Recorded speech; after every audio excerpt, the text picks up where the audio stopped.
नमस्कार दोस्तों, आप सभी पर माँ का आशीर्वाद और बजरंगबली की कृपा सदैव बनी रहे। भगवती काली को प्रसन्न करने के बहुत से तरीके हैं, बहुत से उपाय हैं और उन्हीं में से एक बहुत सशक्त उपाय के ऊपर आज हम बात कर रहे हैं। आज हम बात करेंगे एक ऐसे उपाय के ऊपर जिसका रिजल्ट 100% मिलता है। एक ऐसा तरीका, एक ऐसा उपाय जिसके लिए आपको किसी विशेष काल, किसी विशेष समय का इंतज़ार नहीं करना है। आप कहीं भी कर सकते हैं और कोई विशेष रिचुअल करने की आवश्यकता आपको नहीं।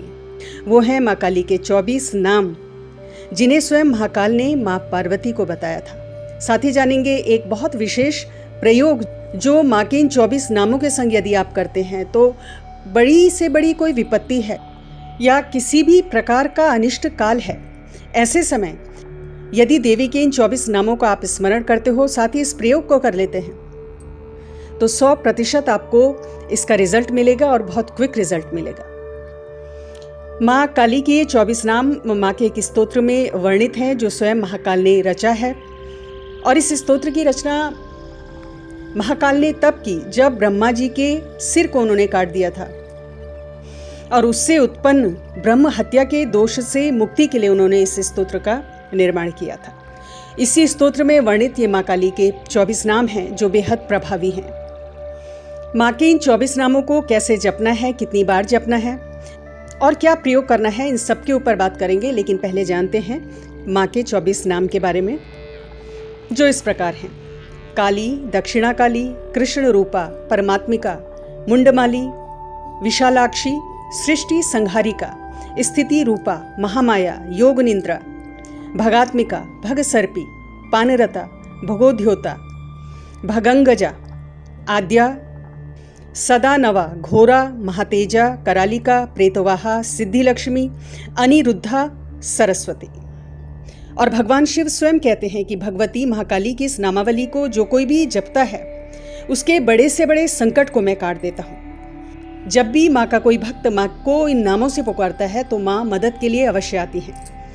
पिछले जन्मों के और इस जन्म में किए गए हमारे जाने अनजाने जो पाप कर्म हैं, हमारे संचित कर्म हैं, उनको भी काटने वाले माँ के ये 24 नाम हैं। अब इनको जपना कैसे है और कितनी बार जपना है उसके बारे में बात करते हैं। सबसे पहले तो सुबह उठते साथ मनी मन माँ को प्रणाम करके माँ के इन 24 नामों का मानसिक रूप से स्मरण करेंगे, मानसिक जप करेंगे और बिस्तर में बैठे हुए ही जपे, जमीन में पाँव रखने से पहले। उसके बाद जब आप अपना नित्य का पूजन करते हैं उस समय माँ के इन 24 नामों का जप करेंगे।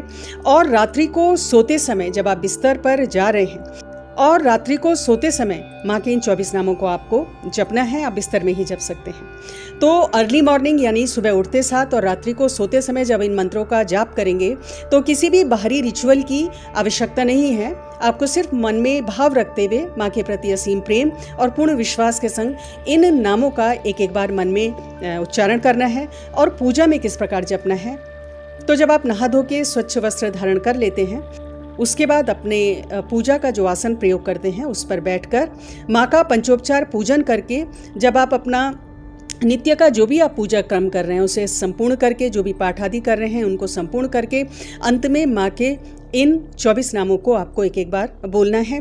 साथ ही यदि आपकी कोई विशेष मनोकामना है, विशेष इंटेंशन है, तो उसके लिए भी भगवती से प्रार्थना करनी है। बस इतना ही करना है आपको। तो बहुत सिंपल ये प्रयोग है, इसमें कुछ भी अतिरिक्त करने की आवश्यकता नहीं है। एक सिंपल कागज में आप इनको नोट कर लें और शुरू में आप इनको देख के पढ़ सकते हैं और कोशिश करें कि जितनी जल्दी आपको स्मरण हो जाए ताकि बिना पढ़े हुए आप इनको जप सकें। तो ये तो एक नित्य का जो क्रम है, आपको माँ के इन 24 नामों का जप करना है। और यदि आप माँ के इन नामों को रोज बोलते हैं तो ये मेरा स्वयं का अनुभव है कि ये माँ के जो नाम जप हैं आपकी ज़िंदगी बदल सकते हैं, बशर्ते नियमित किया जाए। जैसा बताया गया है वैसा किया जाए।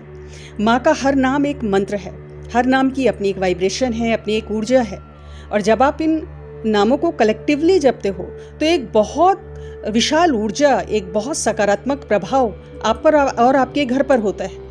माँ के इन 24 नामों का जहाँ पर भी, जिस घर में भी जाप होता है, स्मरण होता है, वहाँ पे कोई भी नेगेटिविटी, कोई भी नेगेटिव एंटिटी ठहर नहीं सकती। इसके अलावा यदि आप सफ़र में हैं या कहीं भी कोई मुश्किल परिस्थिति आपको दिख रही है तो माँ के 24 नाम आप मन में स्मरण कर लें, तुरंत समस्या का कोई ना कोई हल निकल आएगा। और माँ के इन 24 नामों के जप के साथ ही एक विशेष प्रयोग है, उसको यदि आप कर लेते हैं, किसी भी अष्टमी को या शनिवार को कर सकते हैं, लेकिन यदि नवरात्रि में करें, चाहे सामान्य नवरात्रि हैं चाहे गुप्त नवरात्रि हैं, उस समय अगर आप इस उपाय को करते हैं, इस प्रयोग को करते हैं नाम जप के संग, तो बहुत क्विक रिजल्ट मिलता है। और किसी भी इंटेंशन के संग यदि आप कर रहे हैं तो वो इंटेंशन आपकी पूरी होगी। माँ कुछ ना कुछ रास्ता आपको जरूर दिखाएंगी। तो प्रयोग भी जान लेते हैं, प्रयोग कैसे करना है। इसके लिए आपको एक पीला कपड़ा चाहिए, 1 मुट्ठी चावल, 24 लौंग और पीली सरसों। ये सामग्री आप पहले से एकत्रित करके रखें और नवरात्रों की अष्टमी वाले दिन आपको ये प्रयोग करना है। मॉर्निंग में, अर्ली मॉर्निंग जब आप नवरात्रि का पूजन कर लेते हैं, उसके बाद आपको ये प्रयोग संपन्न करना है। जो आपका पूजा स्थल है वहाँ पर पीले कपड़े को बिछा दें, उसके ऊपर 1 मुट्ठी चावल आपको रखना है कपड़े के ऊपर, और माँ के प्रत्येक नाम के साथ, प्रत्येक नाम के उच्चारण के साथ 1 लौंग और थोड़ी पीली सरसों उस चावल की ढेरी के ऊपर रखते जाना है। माँ का एक नाम लेना है, उसके बाद 1 लौंग और 1 पीली सरसों, चुटकी भर हो पीली सरसों, ज़्यादा ना हो, उस चावल की ढेरी के ऊपर रखना है। इस प्रकार माँ के 24 नामों को बोलते हुए 24 बार लौंग और 24 बार पीली सरसों उस चावल के ऊपर आपको रख देना है। और इस प्रयोग से पहले कोई भी आपकी विश है, कोई भी इंटेंशन है, वो माँ को बताएं। और जब आप ये प्रयोग कर लेते हैं, उसके बाद उस पीले कपड़े को चावल की ढेरी समेत जो भी सामग्री है उससे माँ के चरणों में ही रहने दें। नवमी वाले दिन आपको क्या करना है, जब आप पूजा संपूर्ण कर लेते हैं तो उस पूरे पीले कपड़े को सामग्री समेत बांध लें, उसमें गांठ मार लें अच्छी तरह से, और उसके ऊपर आप कलावा लपेट लें। कलावे को 3 बार लपेट कर 3 गांठ कलावे में मारनी है और उस पोटली को हटाना नहीं है, उसको माँ के चरणों में ही रहने दें। 10वें दिन जब आप कलश विसर्जन करते हैं, चौकी का विसर्जन वगैरह करते हैं, तो तब आपको इस पोटली को वहाँ से उठा लेना है, माँ से ये प्रार्थना करते हुए कि माँ जो भी मेरी विश है वो पूर्ण हो, और आप अपनी ऊर्जा से इस सामग्री को, इस पोटली को जागृत करें, ऊर्जित करें। अब इस पोटली का प्रयोग आपको कैसे करना है, इसे आप ध्यान से सुन लें। यदि धन संबंधी कोई प्रॉब्लम से आप जूझ रहे हैं तो इस पोटली को आप अपने घर की तिजोरी में लॉकर वाली जगह पर रख दें। जहां भी आप कैश रखते हैं वहां इसको रख दें। यदि घर के किसी बीमार सदस्य के लिए ये प्रयोग किया है तो उसके तकिए के नीचे ये पोटली रख दें। और ये जो प्रयोग है विशेषकर उन बीमारियों को एकदम से काट देता है, पूरा ठीक कर देता है, जिनमें डॉक्टर्स कुछ नहीं बता पा रहे हैं, जिसमें आप टेस्ट पे टेस्ट कराए जा रहे हो लेकिन कोई डायग्नोज नहीं कर पा रहे हैं डॉक्टर की कॉज क्या है। क्योंकि वो जो प्रॉब्लम है आपके अंदर, जो वो बीमारी है, वो उसका जो कारण है वो कोई नेगेटिव एंटिटी है या कोई ना कोई नकारात्मक ऊर्जा है जिसने आपको घेरा हुआ है।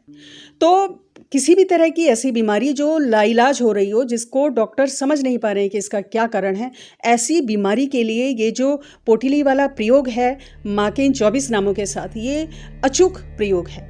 हर हाल में इसका रिजल्ट आपको मिलेगा। तो बीमार व्यक्ति के तकिए के नीचे इसको आपको पोटली को रख देना है। आपका बच्चा यदि ग्रो नहीं कर पा रहा है, सफल नहीं हो पा रहा है, तो उसके कमरे में साउथ ईस्ट डायरेक्शन में इस पोटली को रख दें, किसी को नज़र ना आए, ये ध्यान रखना है। साउथ ईस्ट डायरेक्शन में आप इस पोटली को रखेंगे, किसी पॉट के अंदर इसे रख सकते हैं, किसी भी बर्तन के अंदर इसे रख सकते हैं। तो जो भी आपकी इंटेंशन है वो माँ की कृपा से जरूर पूरी होगी। साथ ही आपकी श्रद्धा और विश्वास जो माँ के ऊपर आपका है वो इस प्रयोग को सफल बनाएंगे। माँ के नामों को जपना छोड़ना नहीं है प्रयोग के बाद भी, क्योंकि ये आपको नित्य करना है। नित्य माँ के 24 नाम सुबह उठते साथ, पूजा के समय, प्रातःकालीन और रात्रि को सोते समय, ये आपको नित्य 24 नाम माँ के जपने हैं। जो पोटली रोगी के तकिए के नीचे रखी है उसको 41 दिन बाद आप जल प्रवाह कर देंगे। जो पोटली आपने अपनी तिजोरी में रखी है वो अगला जो नवरात्र आएगा उस समय उसको जल प्रवाह करके नई पोटली आप पुनः इसी प्रकार से निर्मित करके नवरात्रों के समय उसको अपनी तिजोरी में रख लें। बच्चे के कमरे में रखी है बच्चे की सफलता के लिए, उसकी अच्छी ग्रोथ के लिए, तो 41 दिन बाद इस पोटली को आप जल प्रवाह कर दें। घर में किसी भी प्रकार की नेगेटिविटी है, आपको लगता है कि किसी ने कुछ कर दिया है, आपके घर में ग्रोथ नहीं हो रही है, आपके घर में क्लेश है या घर में बरकत नहीं हो रही है, और घर में बहुत सारी परेशानियां एक के बाद एक आ रही हैं, तो इस पोटली को साउथ डायरेक्शन में, दक्षिण दिशा में किसी पॉट के अंदर दबा के रखना है। मिट्टी हो, लेकिन पॉट के ऊपर कोई प्लांट ना हो, खाली पॉट हो मिट्टी वाला, उसके अंदर इस पोटली को दबा दें। छोटा सा पॉट आप ले सकते हैं और 41 दिन बाद इसको जल प्रवाह कर दें। इस प्रयोग के बहुत क्विक रिजल्ट हैं और फिर भी अगर आपको लगता है कि थोड़ी बहुत कसर रह गई है तो पुनः अष्टमी को या शनिवार को या नवरात्रों के समय इस प्रयोग को आप दोहरा सकते हैं। आप जिस भी चीज़ की इंटेंशन से ये पोटली बनाएंगे तो वो आपकी वो इंटेंशन माँ की कृपा से पूरी होगी, क्योंकि ये कोई साधारण पोटली नहीं है। ये माँ के 24 नामों से ऊर्जित है। माँ की एनर्जी और आपकी इंटेंशन की जो एनर्जी है वो दोनों इस पोटली में है, दोनों ऊर्जाएं इसमें हैं, यानी कि ये मैनिफेस्टेशन की पोटली है। तो आप इस प्रयोग को जरूर कीजिए और देखिए कि बहुत जल्द आपकी जो भी इच्छा है, जो भी आपकी विश है, वो मैनिफेस्ट होती है। आज की वीडियो में इतना ही दोस्तों। अगली वीडियो में बहुत जल्द मिलती हूँ। तब तक के लिए अपना ध्यान रखें, स्वस्थ रहें।